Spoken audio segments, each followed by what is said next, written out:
In today's video, you'll learn something that can really help you. So like it and subscribe so you don't miss the next ones. Let's get started. The living room was silent when Lorenzo saw his son faint for the third time that week. The 3-year-old boy fell off the couch like a rag doll, his lips purple, his body limp.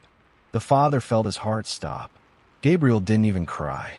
He just closed his eyes and blacked out, as if an invisible force had switched off his life for a few seconds.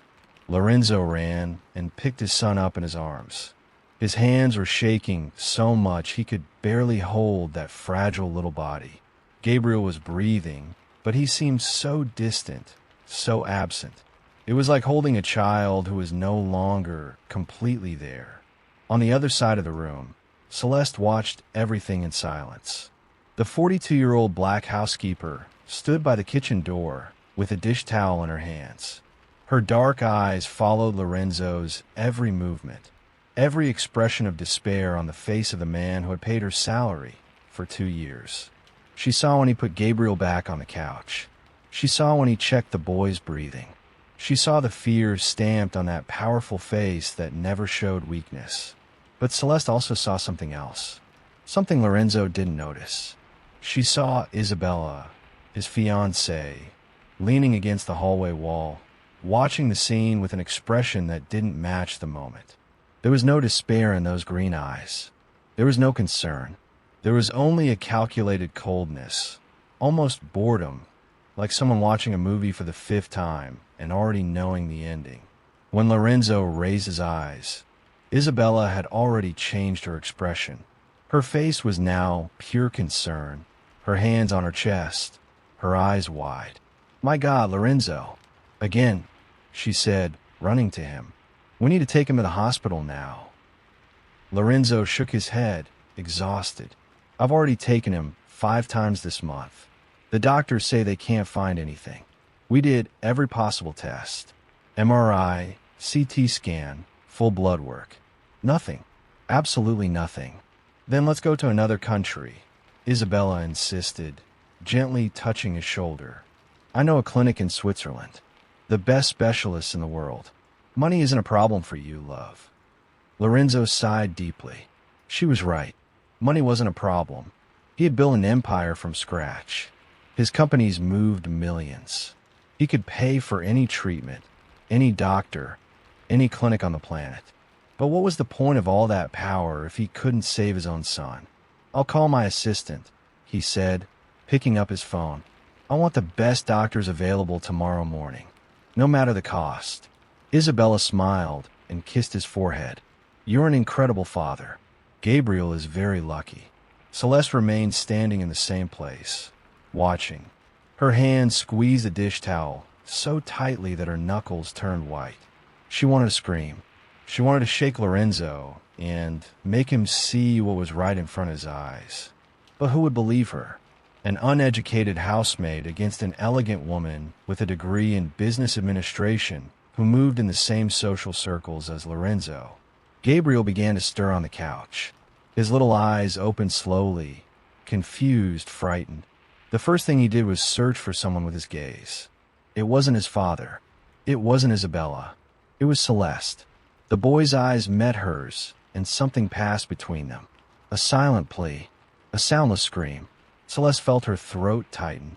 "Anti-cell." Gabriel's weak voice barely came out. Lorenzo turned to the housekeeper. "Celeste, prepare some tea for him. That chamomile one the doctor recommended." "Yes, sir." She headed toward the kitchen, but before crossing the doorway, she looked back one last time. Isabella was kneeling beside Gabriel, stroking his hair. From a distance, it looked like a scene of maternal love.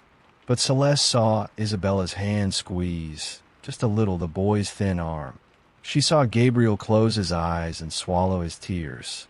That night, Celeste couldn't sleep. Lying in the small maid's room at the back of the mansion, she thought about everything she had seen over the past months. The purple bruises on Gabriel's arms that appeared and disappeared. The moments when the boy vomited right after Isabella gave him medicine. The way he trembled when he was alone with her. Celeste had 3 children of her own. She had raised 8 nieces and nephews. She knew a sick child, but she also knew a scared child. And Gabriel wasn't sick. Gabriel was terrified. She got out of bed and went to the small shelf where she kept her few belongings. At the bottom of a shoebox, she found an old notebook. She opened to the first blank page and started writing. Date, time, what she had seen. If no one was going to believe her words, then she needed proof. And if you're enjoying this story, don't forget to subscribe to the channel and like the video. Tell us in the comments what you think so far and which city or country you're watching from. Your participation is very important. Lorenzo didn't know it, but that night, while researching international clinics on the computer, his son's salvation wouldn't come from any expensive doctor. It would come from a woman he barely looked in the eyes when giving orders. 3 weeks later, Lorenzo was sitting in a private clinic that cost more per hour than most people earned a year. The office had a view of the city, Italian marble floors, and equipment that looked like it had come out of a science fiction movie. The doctor, a white-haired man with a Harvard diploma on the wall, flipped through Gabriel's test for the 4th time. "Mr. Lorenzo, I'm going to be honest with you," the doctor said, taking off his glasses. "There is nothing wrong with your son. At least nothing our equipment can detect." Lorenzo felt anger rise in his throat. "What do you mean nothing? He faints almost every day. He throws up for no reason. He doesn't play anymore. He barely talks. How can there be nothing wrong?" The doctor sighed, choosing his words carefully. "Have you considered that maybe it's something emotional, psychological? Small children don't know how to express trauma or fears. Their bodies manifest it in other ways." "Trauma." Lorenzo stood up from the chair. "What trauma? My son has everything. Imported toys, a decorated bedroom, organic food. I pay a fortune so he can have the best." "Not everything that's best comes in the form of money, sir." Lorenzo left the office, slamming the door.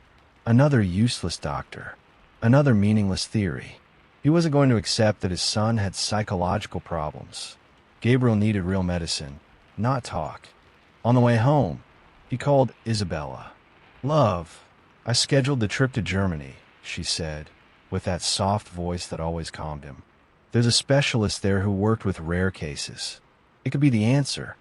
"Thanks for taking care of that," Lorenzo replied, feeling some of the weight lift from his shoulders. "I don't know what I'd do without you. We're in this together. Gabriel is important to me too." But while she was talking on the phone, Isabella was at home in Gabriel's bedroom. The child was sitting on the floor, playing with some building blocks. When he saw Isabella come in, the boy shrank back, pressing his back against the wall. "Hello, sweetheart," Isabella said, carefully closing the door. Her voice had changed completely. There was no more sweetness, only a cutting coldness.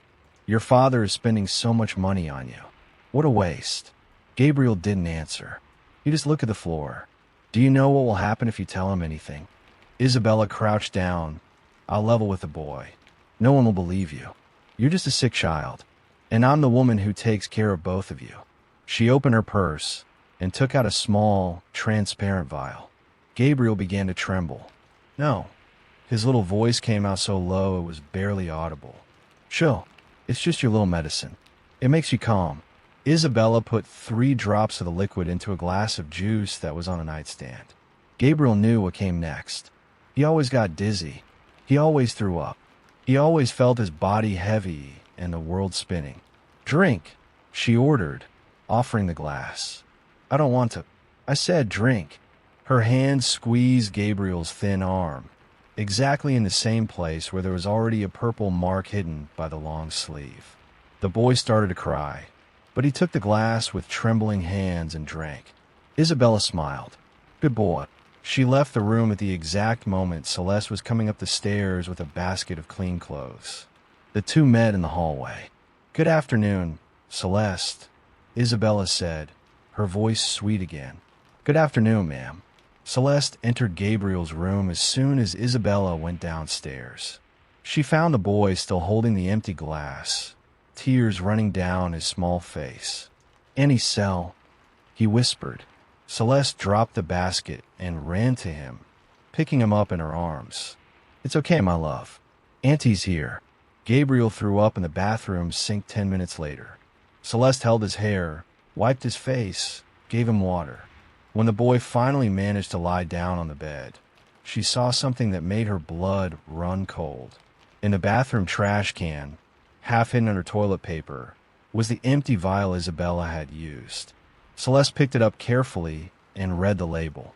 It was a strong sedative, the kind used for medical procedures. The recommended dose for adults was clearly printed on the label. She slipped the vial into her apron and left the room. That night, after everyone was asleep, Celeste went into Lorenzo's office. Her hands were sweating as she searched for something, anything that could help. That's when she found, in a locked drawer that she opened with a hairpin, the documents of the will. She read it once, twice, 3 times. If Gabriel died before the age of 5, the entire inheritance would go to Lorenzo. And if Lorenzo married Isabella, as planned for 2 months from now, half of everything would automatically pass to her in the event of his death. Celeste felt her legs weaken. Now everything made sense. The fainting, the vomiting, the illness that no doctor could diagnose. Isabella was killing Gabriel little by little, very slowly, so that it would look like a natural medical condition. And Lorenzo, with all his money and power, was paying extremely expensive doctors to find a disease that didn't exist, while the killer slept in the bed next to him every night. Celeste put the documents back and locked the drawer. She went up to her room and opened the notebook where she wrote everything down. Now she had the vial of poison. She had the dates of the fainting spells. She had seen the marks on Gabriel's arm, but it still wasn't enough. She needed something definitive, something that not even a rich and blind man like Lorenzo could ignore. And she knew exactly what to do. Tomorrow, when Isabella thought she was alone with Gabriel, Celeste would be watching. This time, with a hidden camera in her pocket. Celeste woke up before the sun rose. Her hands trembled as she checked the small camera she had bought with the money she had saved for her daughter's birthday party. It cost half her salary, but there was no choice. Gabriel didn't have any more time. She hid the device in her apron pocket, positioned so the lens faced forward. She tested it 3 times to make sure it was recording. Her heart was beating so hard it felt like it would jump out her chest.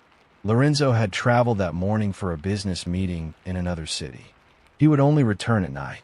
Isabella had the entire house to herself, and Celeste knew exactly what that meant. It was 9 in the morning when Isabella came downstairs for breakfast.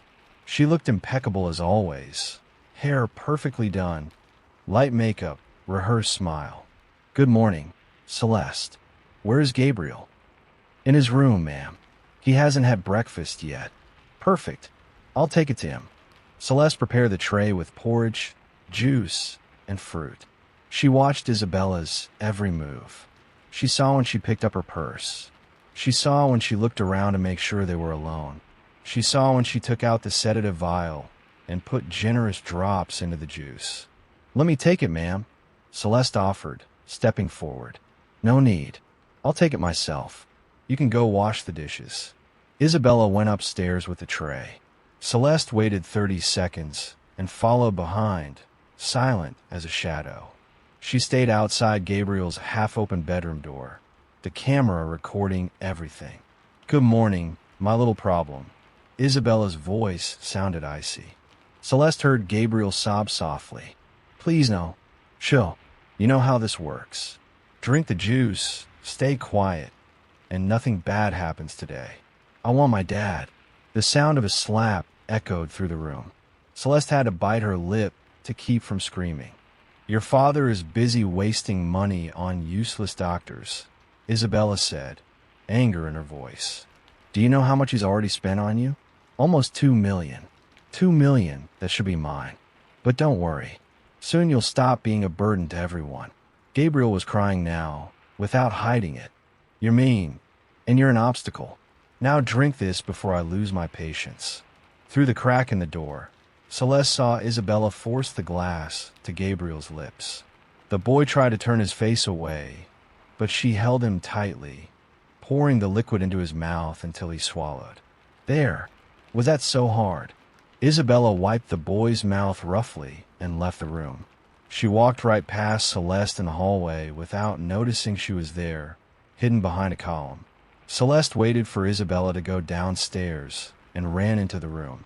Gabriel was lying on the bed, trembling, his eyes already starting to glaze over from the sedative's effect. "Auntie Cell, I'm scared. I know, my love. I know. But Annie's going to protect you. I promise." She stayed with him until he fell asleep, holding his cold little hand. Then she went downstairs and pretended nothing had happened. Washed dishes, ironed clothes, prepared lunch. But inside, she was planning every detail of what would come next. That afternoon, Celeste went to the nearest police station. She showed the recording to a policewoman. The woman watched with an increasingly serious face, her eyebrows furrowed. "Ma'am, this is serious. Very serious. But I need to warn you about something." "What?" "This man, Lorenzo, is powerful, rich, influential, and this woman in the video will hire the best lawyers in the country. If we file this complaint now, she could claim it's a lie, that the video is fake, that you're making it up out of revenge." Celeste felt the ground collapse beneath her.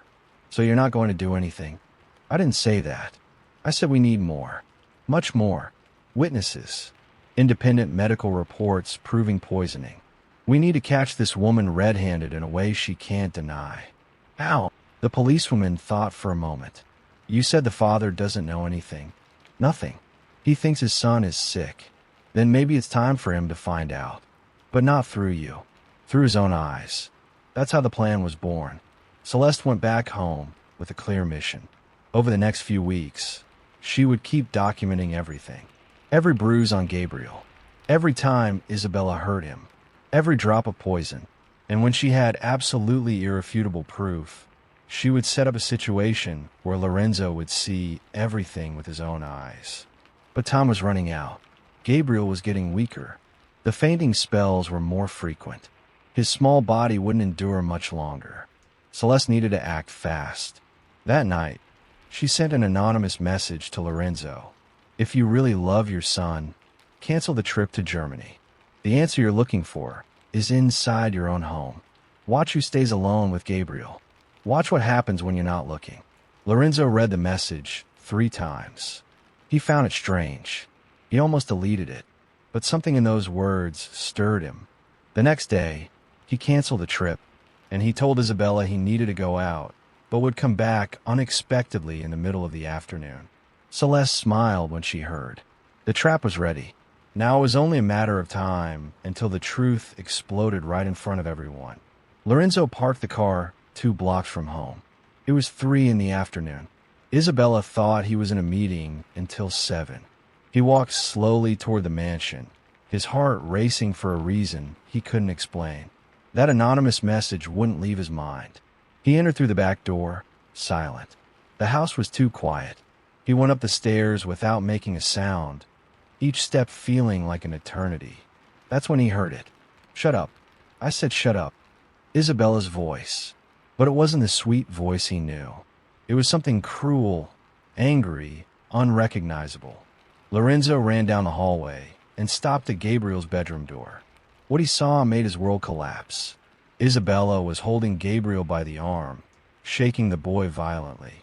Her face was red with rage. Gabriel was crying desperately, trying to break free.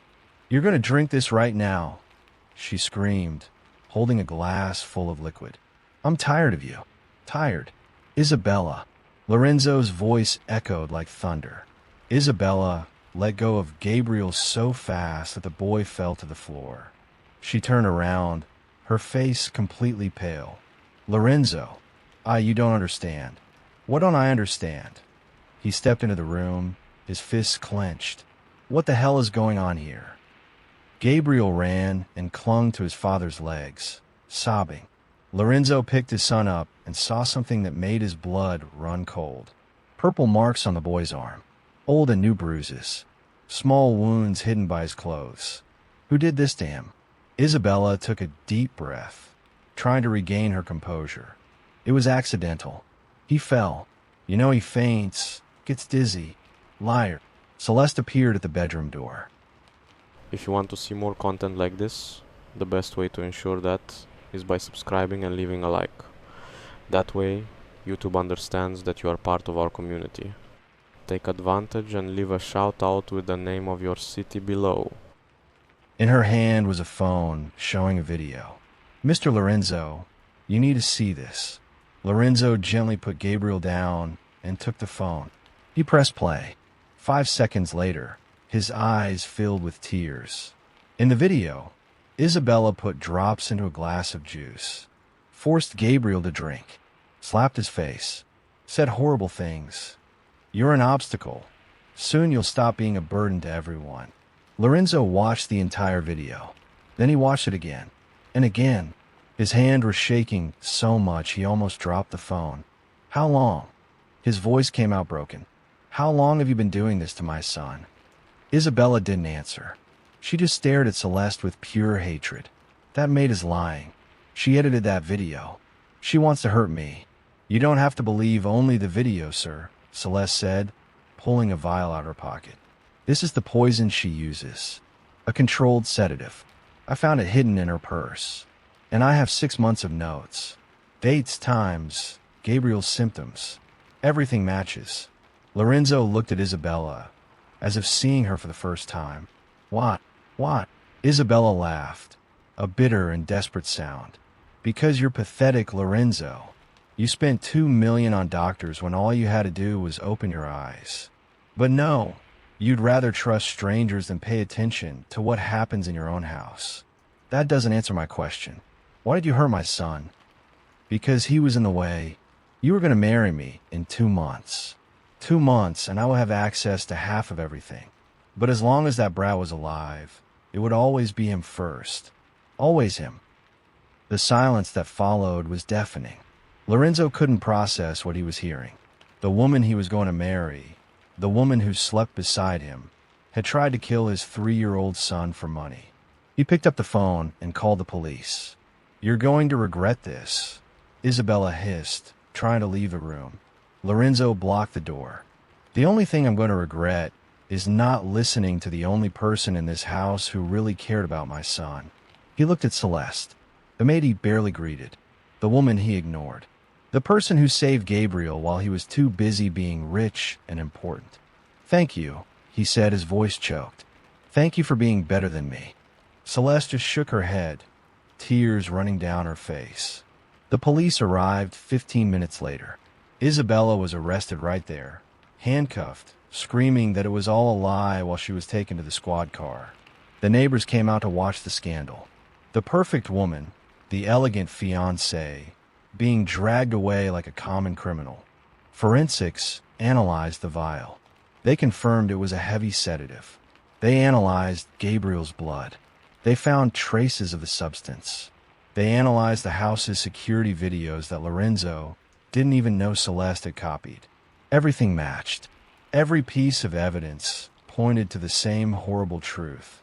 Isabella had tried to kill a 3-year-old child slowly, turning murder into illness. And she almost succeeded. That night, Gabriel slept for the first time in months without nightmares. Celeste stayed in the room with him, holding his hand until he fell asleep. Lorenzo sat in the living room, staring at the walls of the mansion he had built with so much pride. What was the point of all that money if he had been too blind to protect his own son? Months later, the mansion was different. It no longer had that heavy silence that suffocated everything. Now there was laughter, voices, life. Gabriel ran through the garden holding a red kite, his face lit up by the afternoon sun. His cheeks were rosy, healthy. His eyes shone with that typical joy of a 3-year-old child who could finally just be a child. Andy Cell. Look, it's flying. Celeste smiled, sitting on the wooden bench under the tree. She wore a simple dress, but there was something different about her too. She was no longer the invisible maid who walked with her head down through the hallways. There was dignity in her posture, pride in her gaze. It's beautiful, my love. Keep running. Lorenzo watched from a distance, leaning against the office window. In the last few months, he had learned more about humility than in his entire life. Isabella's trial had been quick and brutal.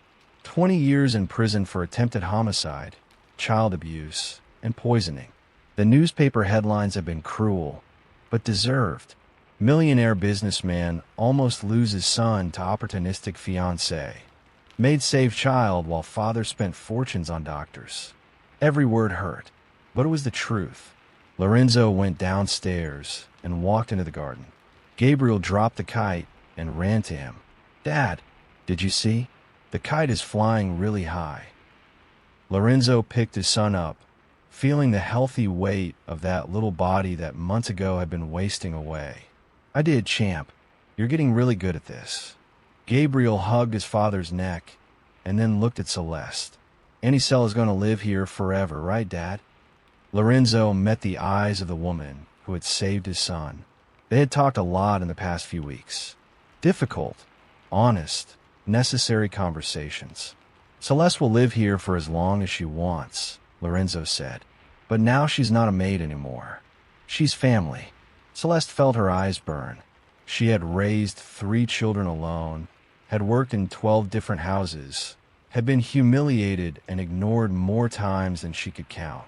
But never, in all those years, had anyone said she was family. "Thank you, Mr. Lorenzo. Just Lorenzo. Please." Gabriel got down from his father's arms and ran back to the kite. Lorenzo sat beside Celeste on the bench.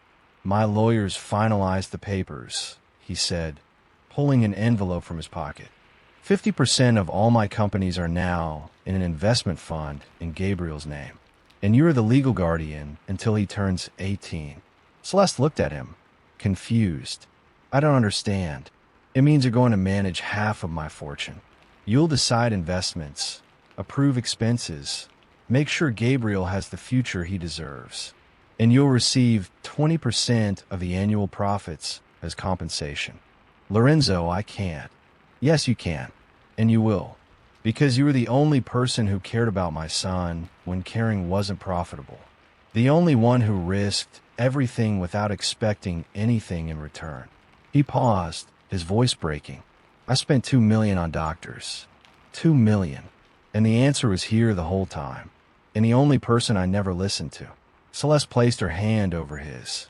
"You were blind, but now you see. That's what matters." Lorenzo shook his head, tears running down his face. "I don't know if I can forgive myself." Then learn from Gabriel.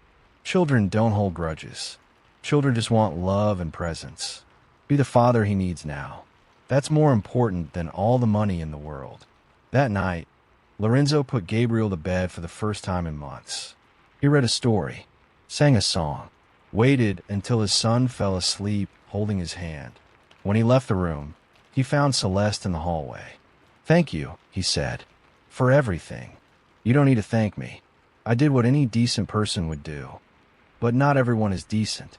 I learned that the hardest way possible." He looked at his own hands, hands that built empires but almost lost what truly mattered. "Do you know what my biggest lesson was in all of this?" Lorenzo asked. "What?" "That money can buy doctors, clinics, treatments. It can buy everything except the things that truly save lives. Love, attention, the courage to do the right thing, even when it's hard. Those things don't have a price." Celeste smiled. "Now you're finally learning." 3 months later, Gabriel started speaking normally. The marks on his body disappeared. The nightmares ended. He went back to being just a happy child, and Lorenzo learned to be just a father. The mansion was still big. The money was still there. But none of that mattered more than the simple moments. A hug before bed, laughter at breakfast, a kite flying in the garden. Isabella rotted in prison, exactly where she deserved to be. Celeste finally had the recognition and respect she had always deserved. And Gabriel grew up knowing he was saved not by his father's money, but by the love of a woman society had taught to be invisible, but who refused to stay silent when a life was at stake. Because in the end, true wealth is never in the bank. It's in the people we love and who love us back. And if you made it this far in the story, don't forget to subscribe to the channel, like the video, and tell us in the comments what you thought and which city or country you're watching from. Your participation makes all the difference. See you in the next